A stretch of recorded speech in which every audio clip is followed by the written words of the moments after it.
What's up, good people? It's your boy Jay Free coming back at you again. Um, as always, just sharing knowledge and information, hoping to awaken the minds of our people so that we can begin to overcome, begin to get to the process of healing, restoring, so that we can begin to reestablish ourselves as a people in the community. We've been talking about exposing this live Christianity and Jesus. Um, I, we we've been trying to go through this thing in layers. So I hope that everybody understands. That's why I've been putting numbers on the videos, because we're trying to go in layers and we're trying to go all the way back and bring the thing up. We're not just trying to just dispel the Bible or just dispel Christianity, but we want to show exact foundation of how and where it came from and what its intended purpose was, as to why they would create such a lie that they knew would drag through centuries because of the longevity of the plan that they had in place. And so we went back and we've been talking about how the ancestors began the process, of any religion, worshiping the sun, sun, and we talked about the symbolism. We talked about esoteric knowledge, and we talked about astrological knowledge and the information that was shared and passed down through mystery schools, which is how they use the symbolism, certain verbiage and such not, in order to hide or decoy the knowledge that they passing on to one another in secrecy. And so we showed how these things were dated back. We showed Horus and Krishna, in India, and Horus being in Egypt, and others that we talked about, Quetzalcoatl out of South America. And, the list went on of people that we talked about, the ancients who were, referenced to in regards to the sun, and all had same similarities and qualities to what has later been adapted as Jesus. But now, as we've been taking those examples and talking and showing how they replaced the sun with the sun, we tied in and talked about the winter solstice and how it has become Christmas, and the spring equinox and how it has become Easter. But now what we want to do is we want to begin to go to the next level and begin to tie the practices and the symbolism of this esoteric and astrological knowledge, and we want to directly connect them to Christianity. So like I say, to me, just explaining the solstices and different things of that nature, because I know what I know, but our people so brainwashed and duped by it that, I guess it just requires like an onion, just an uncovering the layers for people to get a spark, because that's all I'm doing is presenting information. Everything that I got that I present is information that I'm learning as I go, that I've read, that I've studied, researched, that is presentable, that is available to everybody. So I'm hoping that I'm just presenting information that people will go back and begin to do the research for yourself. Just ask the question, just the spark, so you can begin to research. And once you begin to research and uncover, like I say, the truth is so obvious before us. Myself, as an ordained minister, licensed and ordained, formerly a minister for approximately 9 to 10 years, a good part of my young life. And so I'm talking about this thing for real. So how this excuse me. So how this thing got directly tied into Christianity, because we was going through Horus and Krishna. See, different cultures throughout history had different ways in which they reverence the sun gods, and that they worship within their pagan rituals and practices. And so different names in different parts of the land, but all of them worship the sun and the rotation of the sun, the zodiac, the astrological science, the math, because they understood its power and its ability. And so what happened was, we look at now the Persian and Roman religion of the sun god, Mithraism. Now, Mithraism was historically notable for astrology and magic, which is what we're talking about. Its priests, the priests of Mithraism, were even called magi. M-A-G-I, meaning, which literally meant magic, because that was the representative of what they were about. Mithra was himself often referred, or Mithras, depending on which time and what place. Mithras, Mithras, M-I-T-H-R-A-S. He was referred to as the divine sun, the unconquered Son. He was said to be Lord of heaven and earth, the God of gods. He was also deemed as the mediator between heaven and earth.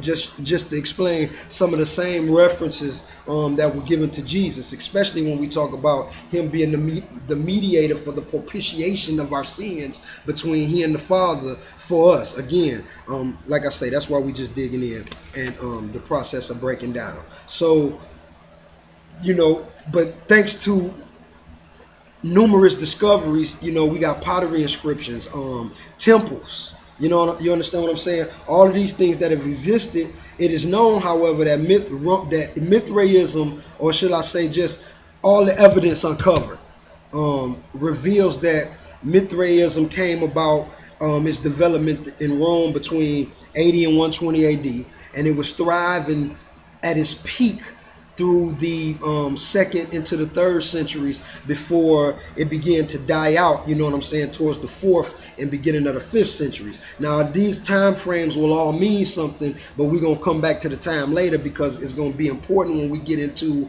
breaking down Mithraism, the truth of it, and how it affected what eventually became the Council of Nicaea. And so when we look at the two, comparing the two, Mithraism and Christianity, you have to understand the first thing is, remember, it's Roman Mithraism and Roman Catholicism. So automatically the same religion comes. And remember, no recorded particularly sun worship of Mithraism or any of the others are recorded anymore after Christianity. In fact, they were so strengthening in what they were trying to accomplish. Remember, our time is even dictated off of this lie. I mean, we actually mark time as AD and BC based off of the lie that was created. This is how deep and how rooted, the information in the lie was. And so when we look at the two, Roman Christian and Roman Mithraism, there was so many numerous similarities between the two doctrines, the traditions, the doctrines and the traditions.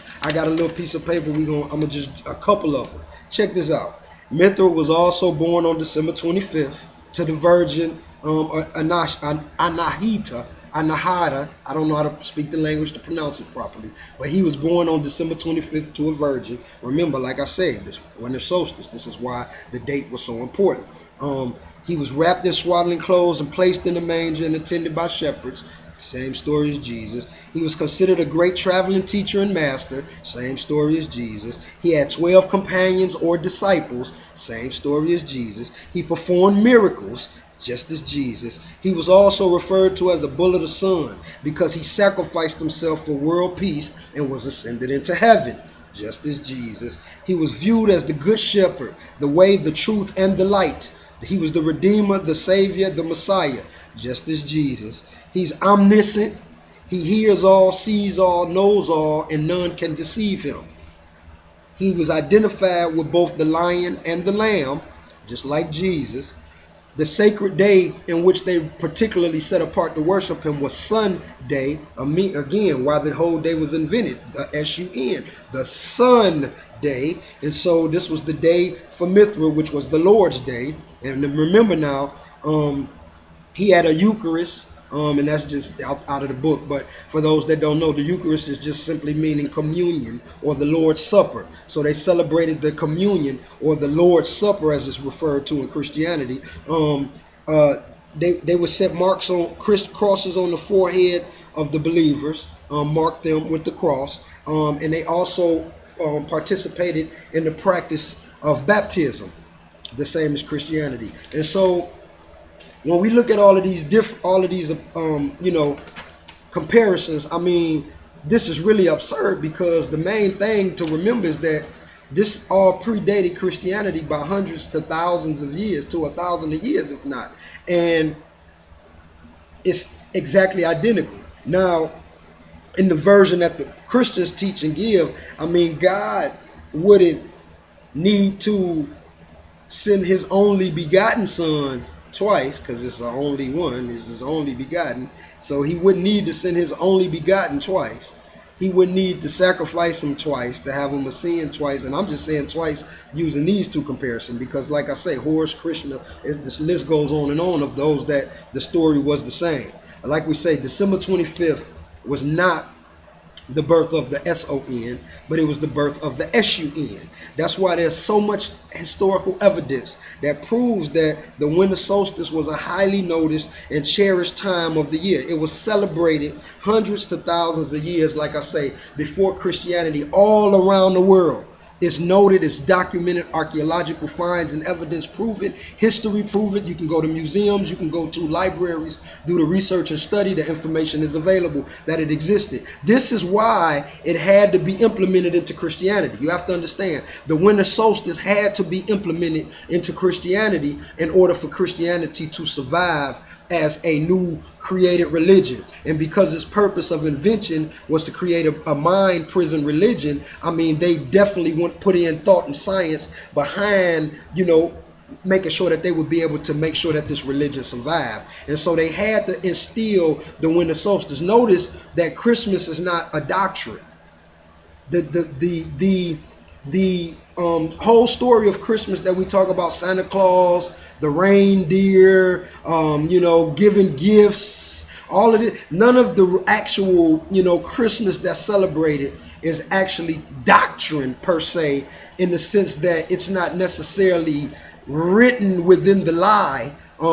However, isn't it not the number one holiday within the Christian religion, that and Easter equally? And it's the same thing, because it had to be implemented in. They had to find a way to implement it in. So this is again why we had to create a Jesus. This is why we had to create a story so that we would have reason to celebrate, or to have, for the people to not have question about why we would move away from, the practices which they had continued to do already in Mithraism and all of the other sun god worship, which is the winter solstice and spring equinox. But now here we are today in 2015, and because we ignorant to this information, we don't even question it at all. We just completely take Jolly Saint Nick and the reindeer, and him falling down the chimney, and that's all great and dandy, because there's no question with us, even though we know that this is paganistic ritual, holiday worship. But we still follow it, and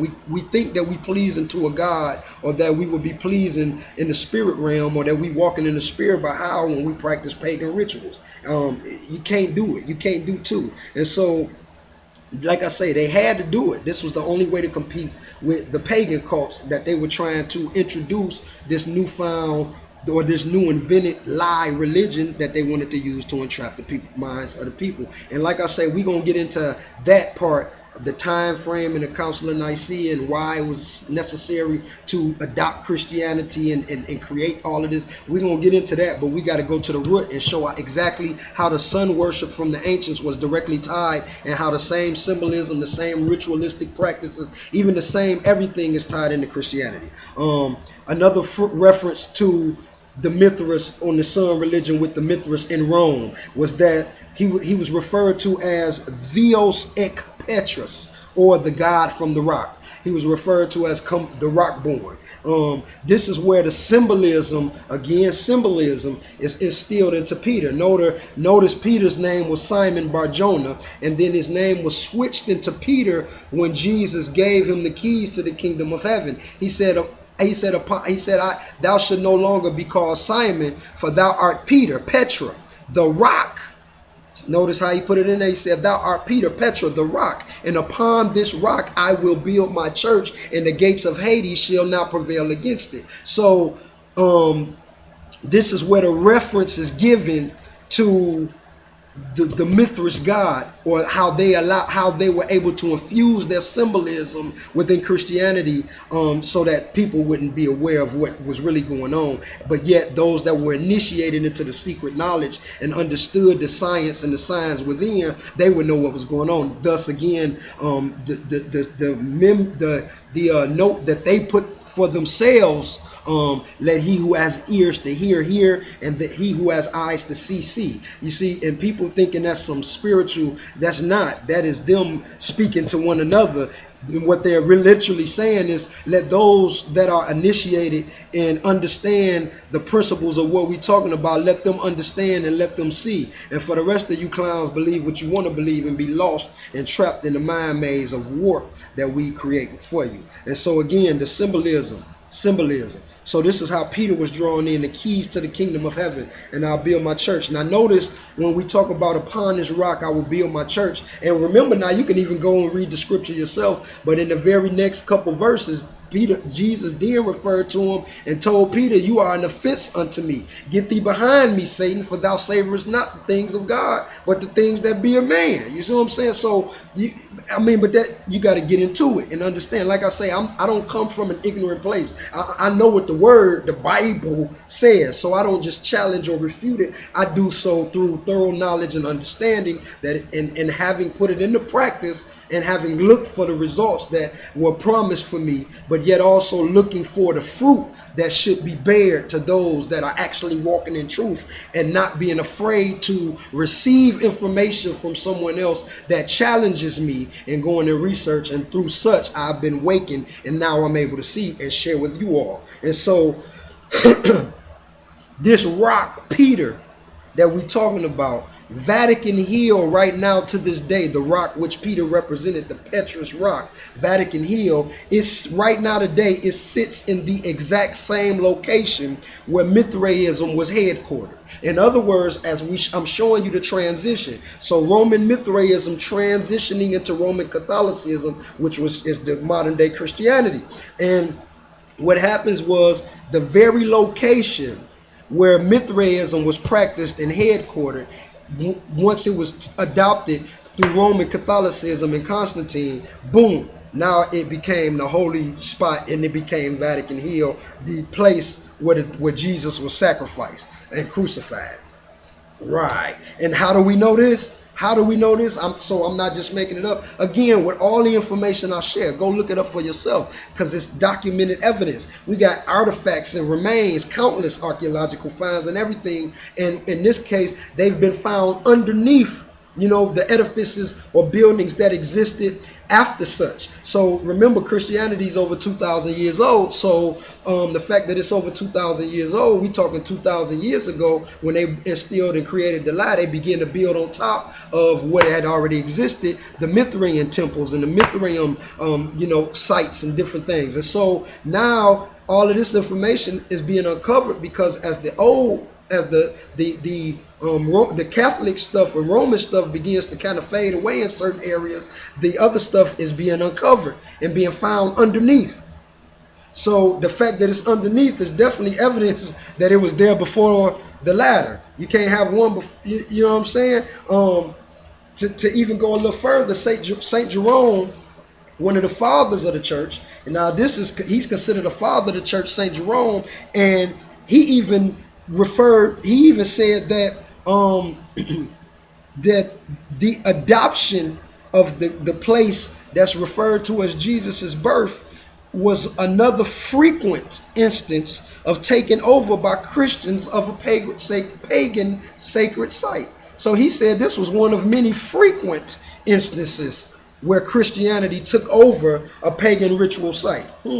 So am I making it up? I can't make this stuff up. It's information. Go reach it for yourself. Now, as we tying it together, see, the importance of St. Jerome is the fact that he wasn't alone. He was known as a church father, one of the church fathers. He's the one who translated the Bible into Latin, which we now refer to as the Vulgate.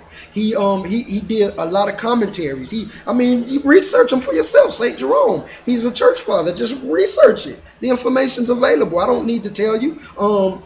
But he's not alone.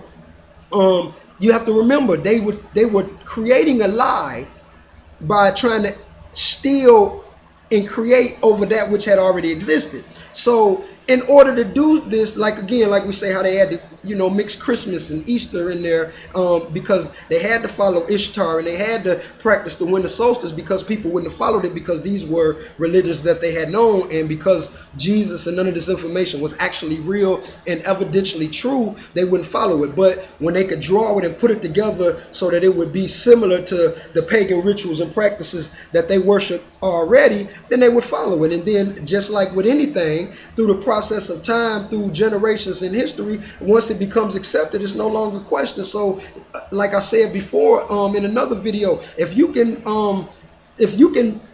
can control how people think, then you ultimately control how they react. But if you can control what people feel and believe about the past, then you ultimately control the current as well as the future. Because if people don't know where they come from, how do they know where they are or where they're going? And so this is why they erased a complete history of people and erased and created lies through the Inquisition and so on and so forth, because they wanted to create the lie. And this is what we got. And so it was so popular, you know what I'm saying, that they were forced to have to address the issue.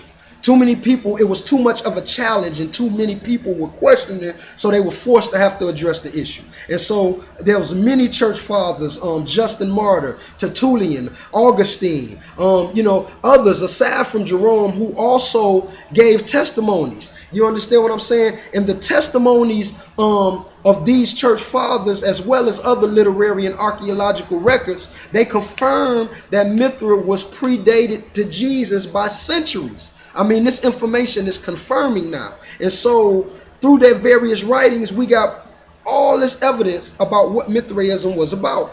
And because of this, and because of this information, you have to remember now, this was damaging to Christianity. As they were trying to institute and create the lie of Christianity, all of the parallels and comparisons that we sharing and talking about through the sun god and the solstice, all of this identical symbolism, the cross, the baptism, communion, the virgin birth, ascended to heaven, all of the comparisons, even the direct location, as well as the deity himself, all of the direct locations. And I mean, just changing the term S-U-N to S-O-N, and all of this, it was too challenging to Christianity. And so what happened was, within this questioning, like I say, history can't refute the information because it's evidenced. And so rather than refute the information or fight the evidence, what history has said is that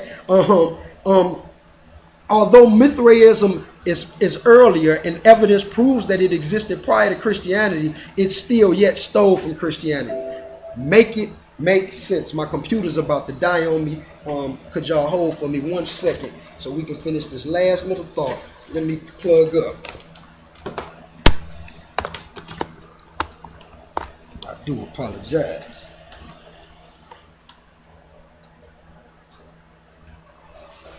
All right. And so, as I said, it was so challenging, the parallels between the two, that they had to address it. And so the addressing that they gave, as it was so challenging to the church that it actually started, or it's so challenging to Rome, to the Catholicism, that there were rifts and strifes going on. There was actually fighting and controversy within the church. There was actually war that were going on within the Roman Empire, fighting amongst each other. And so, like I said before, we're going now, in the next video, this is where we going. We tying it together, showing how everything was tied together, but we're going to show now how this information and the challenge of it, and how it entered into becoming a part of what led Constantine to call on the Council of Nicaea, which is where they then created what we now formally know as Christianity, because he felt necessary to continue to control the people and not have the rift that had been, or that they had, because now he had gained he was the sole emperor over Rome, and there was no longer any splits or strife. And so in order to keep control and power, he thought that it best to use the esoteric knowledge, the symbolism, and the mystic science, which spells and witchcraft, so to say, that he would use this knowledge to create a mind prison of the people through religion, and have them yet blindfolded to this fact, and that way he could control them more and keep everybody into one. He would maintain control. Like I said, we're going to get into it and break it down, but this is what initially became the Council of Nicaea, where they created the Bible, and what led them to that. And we're going to get into that in the next video, man. I hope that I'm sharing some information with somebody that's helping them. Like I say, I know I'm just a pea in the pond. I don't even know if anybody's watching or paying attention, but for those who are, if you have any questions, please feel free to leave them in the email, leave them, in the comment section. I'm just sharing information, names, dates, everything can be researched and found for yourself. The information is there available. I'm just simply sharing, hoping that it'll strike a spark in our minds to make us have a thirst and a desire to at least want to know better. Why does it trouble and bother me so much? Because everything that's going on around us in the world around us, especially amongst my people being black, all the change that we look and seek for, I mean, it can only come through ourselves, and the change that we seek can only come through knowledge. And so if we're ignorant to what's going on to us, and we continue to remain in a passive position, and we continue to remain in the state